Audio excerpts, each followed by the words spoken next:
Cześć moi mili, z tej strony Adam Chodorowski ze sklepu modelarskiego tankmodels.pl. Dzisiaj wzbijamy się w przestworze. Prezentowałem Wam wcześniej samolot Me-262 od japońskiej firmy Tamiya w skali 1,48, jak i również Me-262 w skali 1,72 od polskiej firmy Arma Hobby. Oba pudełka znajdują się za mną.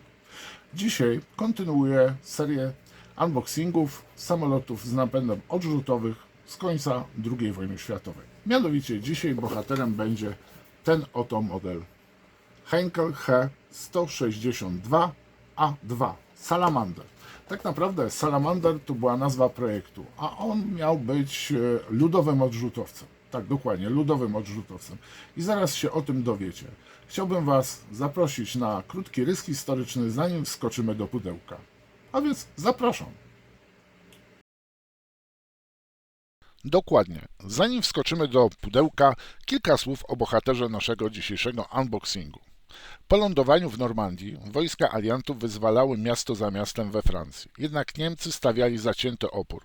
8. Armia Powietrzna USA wzmagała naloty na niemieckie miasta i fabryki, które nadal produkowały uzbrojenie, części zamienne i paliwo syntetyczne do czołgów i samolotów.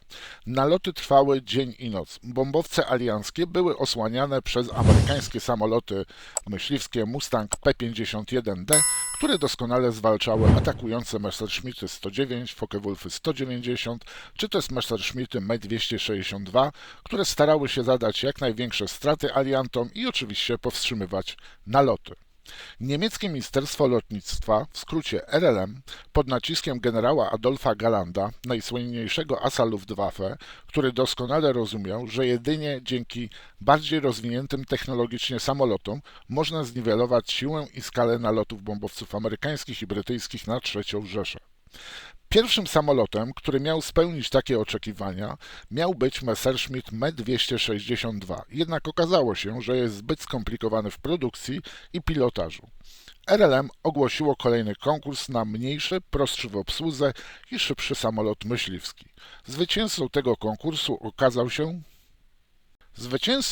się oczywiście Heinkel He-162, potocznie nazywany Salamandrą od kryptonimu projektu. Był niemieckim jednomiejscowym, jednosilnikowym samolotem myśliwskim o napędzie odrzutowym z końcowego okresu II wojny światowej. Heinkel 162 okazał się zwycięzcą na tzw. myśliwiec ludowy, po niemiecku Volksjäger, który miał zabezpieczać niemieckie niebo przed atakami alianckich ciężkich bombowców. Był on również prostszy w pilotażu i obsłudze od Me-262. Ten samolot miał być pilotowany przez początkujących pilotów po niedługim przeszkoleniu. Piloci mieli być rekrutowani wśród najstarszych członków Hitlerjugend. Oblot prototypu miał miejsce 6 grudnia 1944 roku. Samolot miał nietypowy układ jak na poprzednie konstrukcje samolotów z silnikiem odrzutowym. Był on umieszczony na górze, na kadłubie, zaraz za kabiną pilota. Został na nim zamontowany nowatorski silnik BMW 003E1, a następnie E2. A nie jak w przypadku Me-262, dość awaryjny i skomplikowany w budowie Junkers Jumo 004. Zostały też zastosowane nowatorskie skrzydła. Miały one kształt trapezu i były dość krótkie w porównaniu do innych konstrukcji, a sam kadłub miał bardzo aerodynamiczną sylwetkę. Trzeba nadmienić, że BMW 003 był tańszy w budowie i mniej skomplikowanym silnikiem. Do jego montażu nie musiano zatrudniać wykwalifikowanych pracowników. Kolejną nowością zastosowaną w produkcji seryjnej był, uwaga, wyrzucany fotel pilota lub jak ktoś woli, do katapultowania się pilota, opracowany oczywiście w firmie Heinkel, a to wszystko przez umiejscowienie silnika na górze kadłuba. Podobnie jak Me-262 stanowił jeden z kroków milowym w rozwoju lotnictwa. Ja śmiem twierdzić, że to Messerschmitt był tym drugim krokiem, a Heinkel był pierwszym. Pamiętajmy o tym, że Heinkel skonstruował pierwszy samolot odrzutowy z dwoma silnikami. Dokładnie mówię tutaj o Heinkelu He-280, o lepszych parametrach niż Messerschmitt Me-262 i oczywiście był on tańszy w produkcji. Pierwszą, no i oczywiście ostatnią jednostką, która została przezbrojona z posiadanych Focke-Wulfów 190 na Heinkle 162, była jednostka 1, łamane na JG1, która została wysłana na lotnisko Lek w pobliżu granicy z Danią pod koniec marca 1945 roku. Do końca wojny wyprodukowano jednak tylko 300 samolotów tego typu, a na niewielką skalę były wykorzystywane bojowo w kwietniu i maju 1945 roku. Podobno zestrzeliły one 2 samoloty alianckie, nie były to zestrzelenia potwierdzone i prawdopodobnie jednym z tych samolotów był Tajfun. Dane techniczne. Długość 9 metrów, rozpiętość skrzydeł 7 metrów, wysokość 2 metry 60 cm, prędkość maksymalna, i tu trzeba na to zwrócić uwagę, 790 km na godzinę, prędkość wznoszenia 23 metry na sekundę, zasięg maksymalny 975 km, pułap maksymalny 12 tysięcy metrów, uzbrojony był w stałe 2 działka MG-151 łamane na 20 kalibru 20 mm. A teraz co? A teraz wskakujemy po prostu do pudła.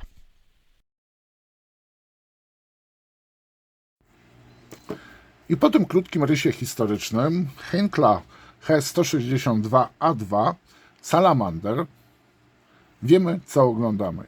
No i wiemy jednocześnie, że ta nazwa Salamander to jest nie do końca prawdziwa tego samolotu. Tak prezentuje się Artbox. Samolot jest oczywiście w skali 1,48 od japońskiej firmy Tamiya. Tak prezentuje się przód i bardzo proszę, tak prezentuje się z boku. I tu trzeba zwrócić uwagę na to, że poza samym modelem Heinkla znajdziemy oczywiście również silnik wraz ze stojakiem. I to jest właśnie ten silnik BMW 003. Czy to jest E1 czy E2? Tego jeszcze nie wiem. Z kolejnej strony mamy również właśnie Heinkla z jednostki 1 JG1. Nie wiedziałem, powiem Wam, że to jest jedynka w końcu, czy to jest I, ale teraz wiadomo, że jest to pierwsza jednostka JG1. I mamy tutaj pokazane, jak należy ten samolot pomalować. No i myślę, że najwyższa pora wskoczyć do pudełka. Papiery, kalkomania, no i masa części. No może z tą masą tu bez przesady, jeżeli chodzi o masę części plastikowych. Tak samo mamy jakąś ulotkę i bardzo ciekawy, to schowam na koniec.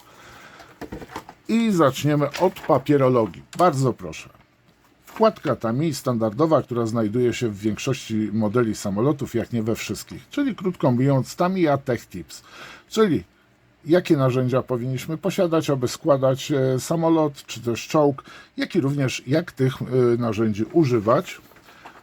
Dokładnie, mamy taki mini poradnik modelarski, powiedzmy co i jak i z czym należy pewne elementy robić. Kolejną rzeczą jest ulotka dotycząca Heinkla. Nie wiem, nie znam się, wrzucę na tłumacza, zobaczę, później Wam powiem. Następnie mamy kalkomanię, no i tutaj oczywiście masa kolejnych papierów. I tu zaczyna się już ciekawie robić. Największy arkusz w formacie A4 jest to malowanie samolotu. Tu mamy pokazane właśnie, jak pomalować z lewej i prawej strony samolot, a z drugiej strony jakich mamy użyć farb, aby go pomalować od góry i od spodu. Następnie, bardzo proszę, dwustronna, krótko mówiąc monografia tak naprawdę, samolotu He-162A2. Łącznie jest też wspomniany pierwszy koncept samolotu odrzutowego, dwusilnikowego He-280. Mamy opisane właśnie silniki Heinkla, tu mamy właśnie tego HS-3, a tu mamy, proszę bardzo, BMW 003, silnik odrzutowy zastosowany właśnie w Heinklu 162. No i oczywiście mamy też opisane fotel w języku angielskim i języku japońskim i angielskim. Tutaj następnie mamy też skróconą monografię tego samolotu. No i następnie instrukcja montażu. I zaczynamy od stojaka do silnika. Następnie elementy związane z kokpitem. No i to jest niesamowicie, powiem Wam, czytelne. Bardzo dobrze też od razu oznaczone są kolory, jakich farb mamy użyć.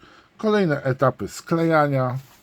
Czyli najpierw, tak jak to jest z reguły w Tamiya, zaczynamy po prostu od sklejania od wszystkiego, co jest wewnątrz modelu. Następnie przechodzimy sobie do silnika, a nie, przepraszam bardzo, nie do silnika. Następnie przechodzimy sobie do pomalowania wnętrza kadłuba i oczywiście już montażu elementów. No i kolejne etapy składania łącznie z drugim podwoziem, znaczy z wewnętrznym podwoziem tylnym. No i dalej sklejamy ogon, skrzydła i montujemy praktycznie już model do końcowej fazy sklejania i malowania. Powiem Wam, i tutaj mamy w kroku 12, jak skleić, jak pomalować silnik właśnie BMW 003, który ląduje na stojaku. Instrukcja niesamowicie czytelna, no i oczywiście Tamiya nie zawodzi, chociaż tutaj jest ubogo, bo mamy tylko i wyłącznie pilota. Zero, nie mamy nikogo z obsługi, czy też jakiegoś drugiego pilota. I mamy na tym koniec, kleimy samolot i możemy jeszcze, jedna rzecz. I tu możemy też, uwaga, zrobić silnik, nie stawiać na stojaku, ale możemy po prostu otworzyć klapy silnikowe i pokazać silnik otwarty. Tu również mamy powtórkę, jak pomalować samolot i jakich użyć do tego farb. I tu mamy właśnie z lotniska Lek w Niemczech, maj 1945 rok. To jest ta jedyna jednostka. Tu mamy O3JG1 i to jest Oberleutnant Emil Demuth. Maj 45, również Lek i tu jest ten samolot z tą czerwoną strzałą na bokach kadłuba. Czy on był z obu stron? Tak, z obu stron nie namalowana. Po prostu oni mieli namalowaną tą czerwoną strzałę, oba samoloty. Tu mamy dodatkowo jeszcze godło jednostki. To tyle, jeżeli chodzi o papierologię. Teraz najwyższa pora, aby zaprezentować po prostu kalkomanię. Bardzo proszę, tak prezentuje się zestaw kalkomanii do tych malowań. Łącznie widzę tutaj z godłami. Mamy, czy to są zestrzelenia? Jeżeli tak, to jest totalna fikcja, bo ile samolotów prawdopodobnie zestrzeliła ta jednostka latając na tych samolotach, no to mówiłem Wam w rysie historycznym. Mamy oczywiście czerwone strzałki, godła. No i tutaj widzimy złamane krzyże. Nazwę własną jednego z samolotów. Oczywiście, jeżeli chodzi o wydruk, no to jest drukowany we własnym zakresie przez firmę Tamiya. A teraz uważajcie. Nie, chociaż tą torebeczkę pokażę Wam na samym końcu. Biorę się za pierwszą ramkę. Według układu w pudełku jest to ramka B i ta ramka zawiera elementy silnika, stojaka, jak i również kabiny samego pilota. No i powiem Wam, że prezentuje się to naprawdę bardzo ładnie. Widzę, obserwuję, patrzę na fotel. No to tak naprawdę ten fotel wygląda praktycznie identycznie, chociaż ta poduszka jest troszeczkę chyba zbyt duża w porównaniu z tym, co prezentowałem Wam w rysie historycznym na zdjęciach. Ale jeżeli chodzi o elementy, zero nadlewek oczywiście, jak to w Tamiyi. Nie spotkałem się jeszcze z nadlewkami, może takimi malutkimi. Wszystko bardzo precyzyjnie odlane. Sama figurka, również odpowiednio umundurowany pilot. Mamy maskę tlenową. Ten specjalny hełm używany właśnie w samolotach już dużej prędkości. Tutaj można powiedzieć o Focke-Wulfa 190D Reaktora.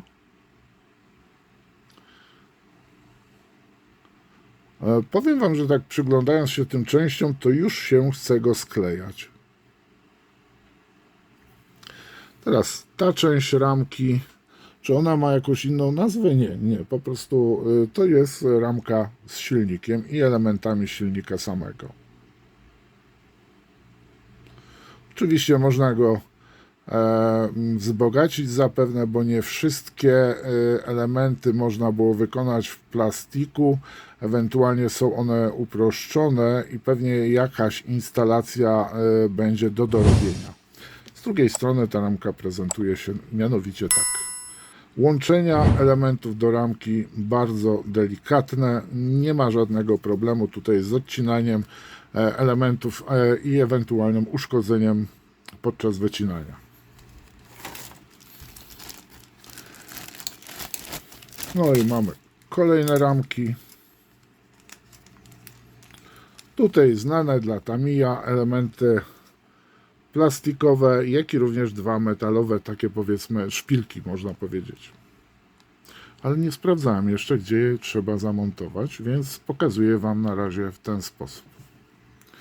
No i tutaj mamy, to jest ramka, właśnie, to jest ramka, posłuchajcie, dwie ramki takie same, tak jakby były one, nie są te same, tu mamy, a może i te same, wiecie co, troszeczkę zbaraniałem, wyglądają, że są to te same ramki prezentujące nam samolot, jak i również, tak, te same ramki. To są klapy, do górnej klapy osłony silnika. Mamy elementy też podwozia. Czyżby były dwa, no nie, chociaż nie wiem, powiem Wam, ramki 2E są. W instrukcji nie jest napisane, że takie ramki, to jest, przepraszam, ramka E, to są dwie ramki E, a to są dwie ramki D. No może jednej się skupię, zaprezentuję Wam. Jeżeli chodzi o linię podziału, to są one wklęsłe.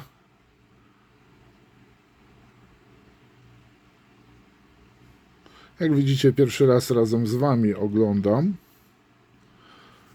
I zostałem tutaj ostro zaskoczony, że są dwie takie same ramki. Pozwolicie, że sprawdzę w instrukcji. Sprawdziłem, nie ma żadnej informacji, jeżeli chodzi o ilości ramek. W każdym razie ramka D i E występuje w dwóch egzemplarzach. I kolejna torebka z elementami plastikowymi z szarego plastiku. Bardzo proszę. Jest to ramka A, zawierająca skrzydła, elementy ustarzenia tylnego, kabiny, jak i również samego kadłuba. No i po doświadczeniach z ME 262 powiem Wam, że po prostu to jest bułka z masłem, czysty relaks, czysta przyjemność, jeżeli chodzi o sklejanie tych samolotów od Tamiya. Czołgi tak samo, powiem Wam. Tutaj to jest po prostu, wręcz bym powiedział, że wydłuża się czas pracy, żeby mieć przyjemność właśnie sklejania tych samolotów. Po prostu, no tutaj nie wiem jak to powiedzieć, w każdym razie sklejanie tych samolotów, czy też czołgu, tak jak wspomniałem, to jest czysta przyjemność, wszystko jest zgodne z instrukcją, nie ma żadnych problemów ze składaniem, sklejaniem, nie trzeba nic przypiłowywać, przycinać. Bardzo proszę, tak prezentuje się detal kadłuba, a samolot nie jest najmłodszy.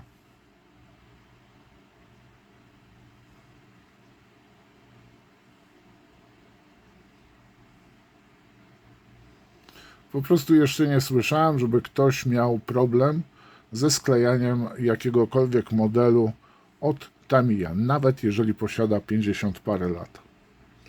A już prezentowałem Wam kilka modeli od Tamiya i jeden z tych modeli japońskich chyba Ki-44 lub nie, przepraszam, Ki-84, który no ma swoje lata i powiem Wam, że się go sklejało bosko. Tak prezentuje się wnętrze kabiny.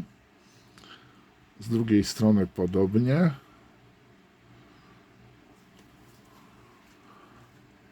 No i została nam ostatnia ramka, ale to już jest ramka z przezroczystego plastiku. Mianowicie z przezroczystego ze względu na to, że jest to oszklenie i niesamowicie klarowne. Zwróćcie uwagę na grubość ścianki i klarowność. Jest to niesamowite. Tutaj mamy, jak sobie popatrzycie, idealnie zero załamań tak naprawdę, jeżeli chodzi o tekst, który pod spodem mam. bardzo cienki. No oczywiście tu by się przydały maski. Oczywiście mamy też lampę, celownik.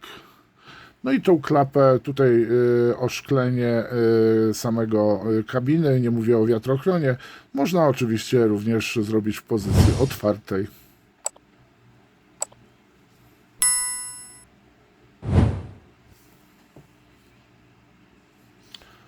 Krótko mówiąc, cud, miód, palce lizać, nic nie robić, tylko siedzieć. I podsumowanie.